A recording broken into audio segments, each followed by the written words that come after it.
So if you saw Babylon from 2 years ago and got a kick out of the part where they're trying to get the one take for that scene and all the production chaos is ensuing, I think you'll certainly get a kick out of this movie as well, simply because, well, that's the entire film right here. And as a bonus, unlike Babylon, nobody gets defecated on by an elephant.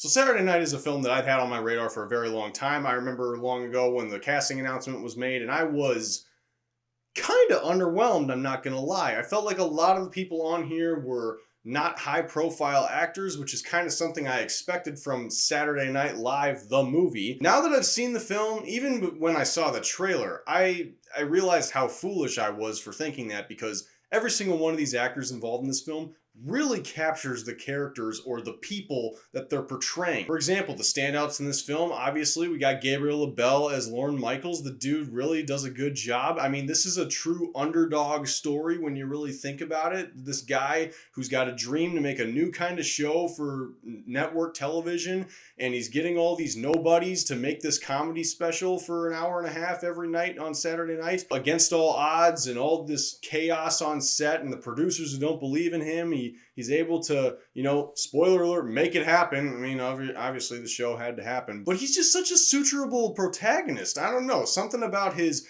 drive, his work ethic, the way he conducts himself, his confidence. He's just an easy character to get into and invest in, and it's really just cool to see how he was able to achieve the success that he did. Corey Michael Smith is without a doubt one of the biggest things that you're going to take away from this film.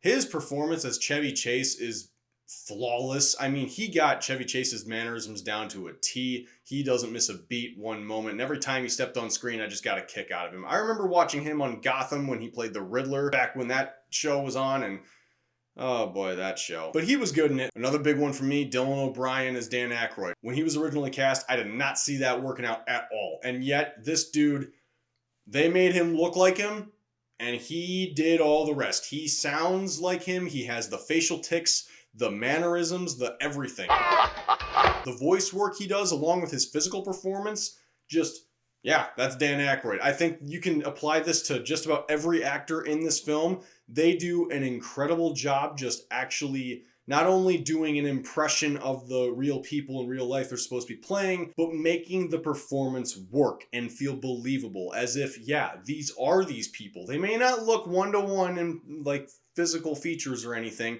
but you believe, yeah, that's Chevy Chase. Yeah, that's Dan Aykroyd. Yeah, that's Gilda Radner. It's just so synonymous with their mannerisms, their behavior, their performances, their comedic timing.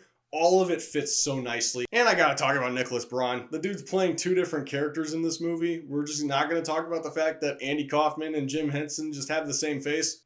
Okay, it is Andy Kaufman, right? Yeah, Andy Kaufman.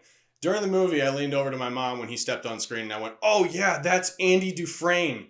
He's a comedian from back in the day. And then I realized at the end when they were playing the credits, I was like, oh no, it's Andy Kaufman. How foolish am I? And then I was like, wait a minute, who's Andy Dufresne? I was telling my mom that Nicholas Braun was playing the main character from Shawshank Redemption. So there goes my credibility. Some of the other actors in this film, I could rattle off their names. I'm not as familiar with them, but they still do a great job. Ella Hunt, Rachel Sennett, Kim Matula, James Wood. I've never seen them in anything else before, but they all did a good job in this film from what I can tell. Now, granted, I haven't seen the original episode of SNL. I know, sorry, sacrilege.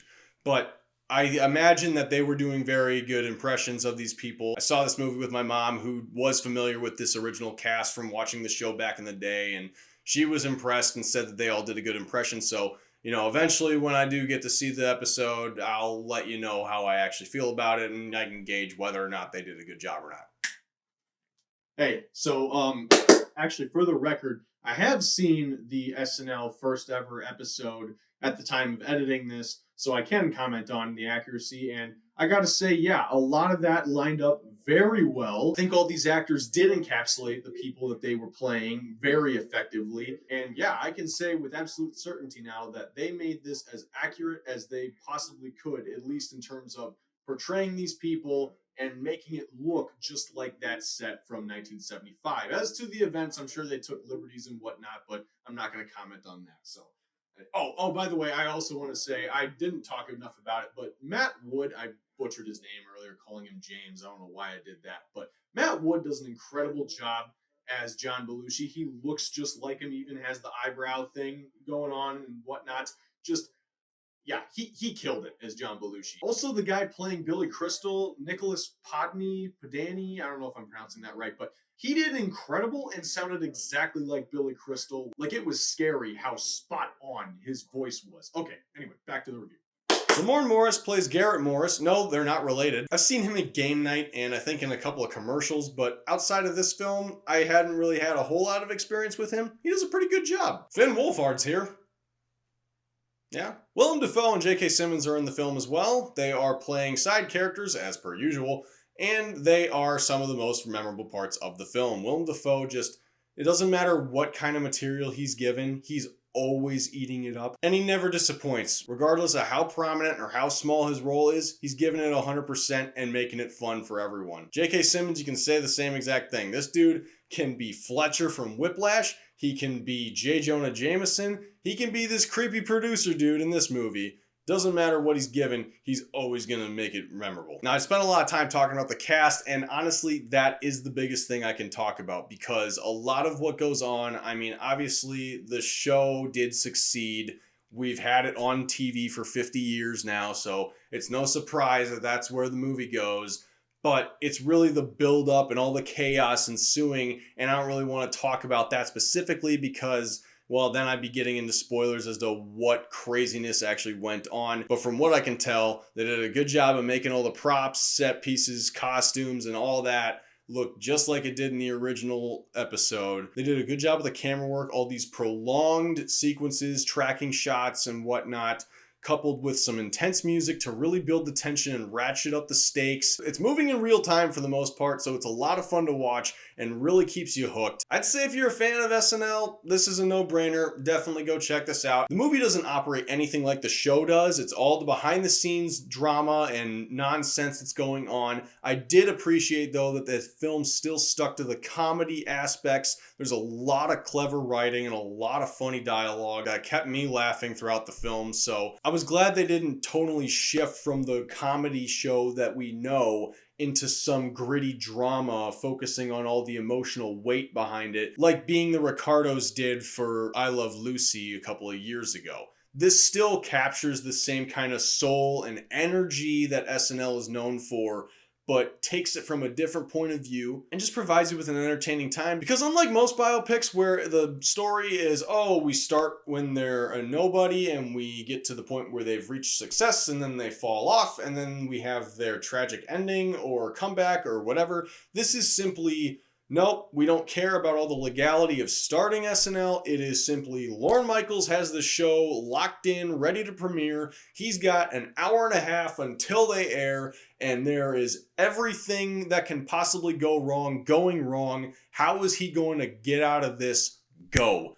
That's the movie. It had a really interesting concept, a really interesting execution. It was a fun time, and that's why for a score out of 10, I'm going to give this one a...